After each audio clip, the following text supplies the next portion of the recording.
Novel محبت سے خدا تک کا سفر، تحریر مہوش صدیق، قسط نمبر 38۔ اچھا، اس کا مطلب نوٹس کے لیے مجھے یاد کیا جا رہا ہے۔ زرار آج خلاف توقع بنا مطلب بات کو طول دے رہا تھا۔ روشان کو اس کا بدلتا رویہ بہت بھلا لگ رہا تھا۔ وہ دل ہی دل میں اس کی خوشیوں کے لیے دعائیں بھی مانگ رہا تھا۔ ہاں نہیں، ایسی بات نہیں ہے۔ آج کل ادھر میں تمہیں یاد کر رہا ہوں، ادھر مریم پچھلے ایک ہفتے سے حیا کو یاد کر رہی ہے۔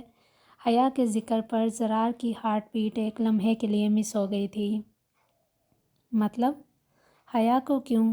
وہ کالج نہیں آ رہی کیا؟ زرار کا لہجہ پھر سے پرانا طرز عمل اختیار کر چکا تھا، جذبات سے آری وہی خشک لہجہ۔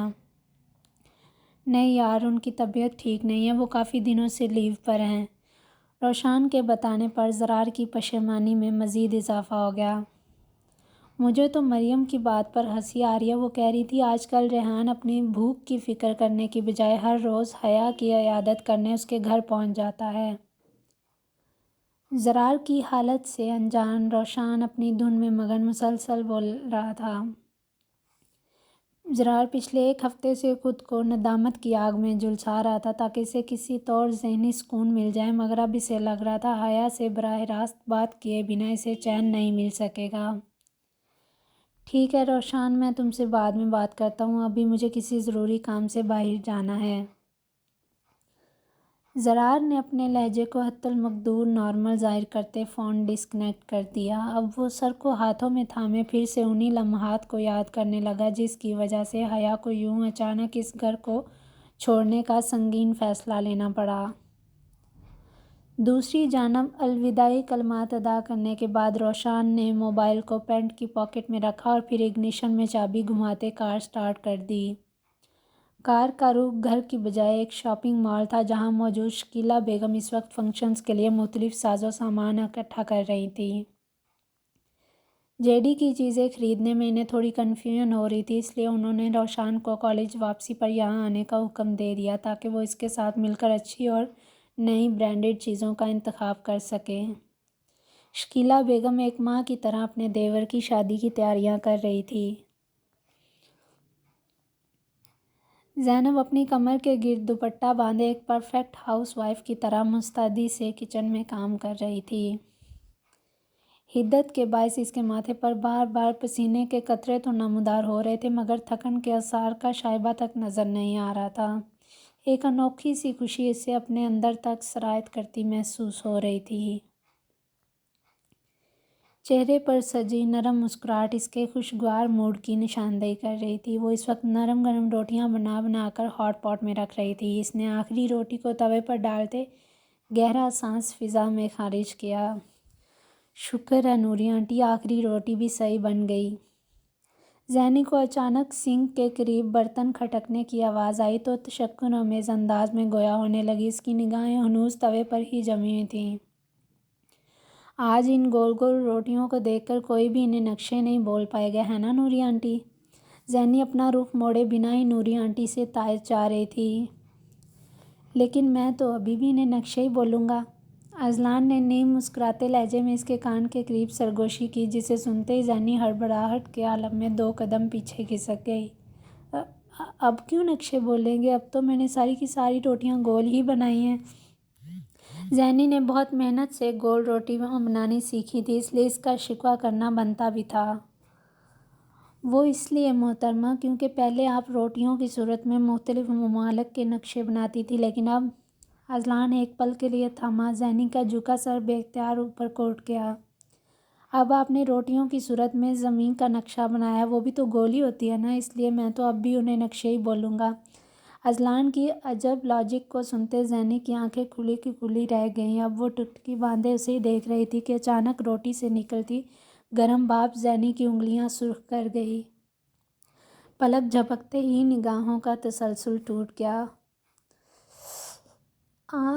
زینی کے لبوں سے فوراً کراہٹ نما آواز برآمد ہوئی لیکن پھر بھی اس نے ہوش کا دامن تھامے روٹی کو توے سے اتار کر ہاٹ پاٹ میں رکھ دیا۔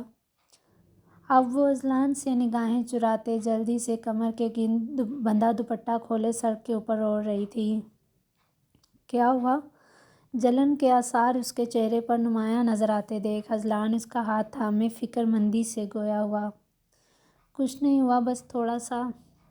زینی درد برداشت کرتی نرمی سے گویا ہوئی۔ اذلان اس کی سرخ پڑتی انگلیوں کو دیکھتے اس پر ہلکی ہلکی پھونک مارتے اس کی جلن کم کرنے لگا۔ اس کے کچھ ہی سیکنڈز کے بعد وہ جھکے سر سمیت دراز سے فرسٹ ایڈ باکس نکالے ایک آئنٹمنٹ زینی کے متاثرہ ہاتھ پر لگانے لگا۔ نہیں اذلان، یہ مت لگائیں پلیز، ابھی تو مجھے باقی کا کام بھی نپٹانا ہے۔ زینی نے اپنا ہاتھ چھڑوانا چاہا۔ کیوں؟ چوٹ لگنے کے باوجود کام کرنا، ایسی بھی کیا ایمرجنسی آن پڑی ہے؟ زینی کی بھیگی نگاہوں کو دیکھتے اذلان کا لہجہ بے اختیار سختی کا روپ دھار گیا۔ نوری آنٹی اور باقی سب کہاں ہیں؟ آپ اکیلی کیوں کام کر رہی ہیں؟ اذلان اس کے ہاتھ پر مرہم لگانے کے بعد اطراف میں نگاہیں گھماتے نوری آنٹی کو آواز دینے ہی لگا تھا جب بھی اچانک زینی نے اس کا ہاتھ تھامے بے اختیار اسے اپنی طرف دیکھنے پر مجبور کر دیا۔ اذلان نہیں پلیز، آپ نوری آنٹی کو آواز نہ دیں۔ زینی کے منع کرنے پر اذلان اسے حیرت بھری نگاہوں سے دیکھنے لگا۔ زینی کے ہاتھ کے نرم لمس نے اسے اپنی جگہ پر فریز کر دیا۔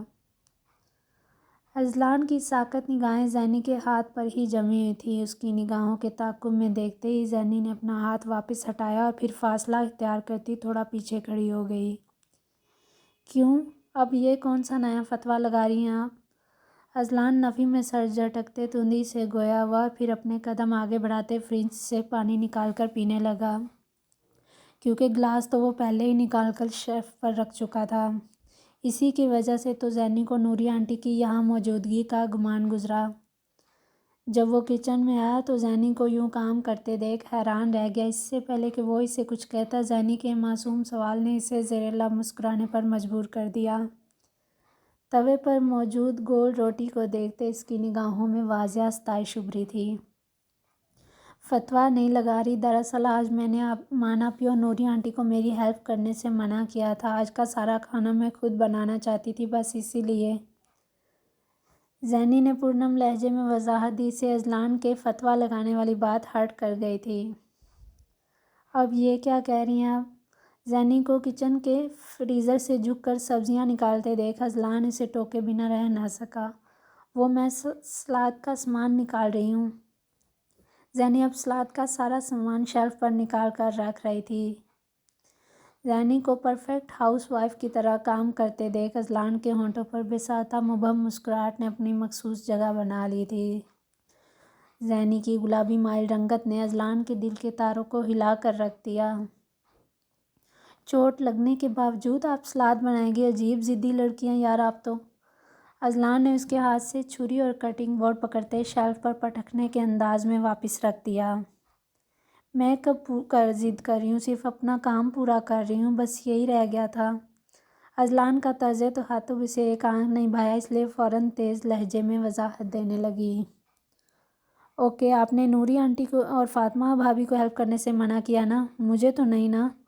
اذلان نے مصالحتی انداز اپنایا۔ اب وہ پرسوچ تاثرات سمیت الٹے قدموں واپس مڑتا سنک پر اپنے ہاتھ دھو رہا تھا۔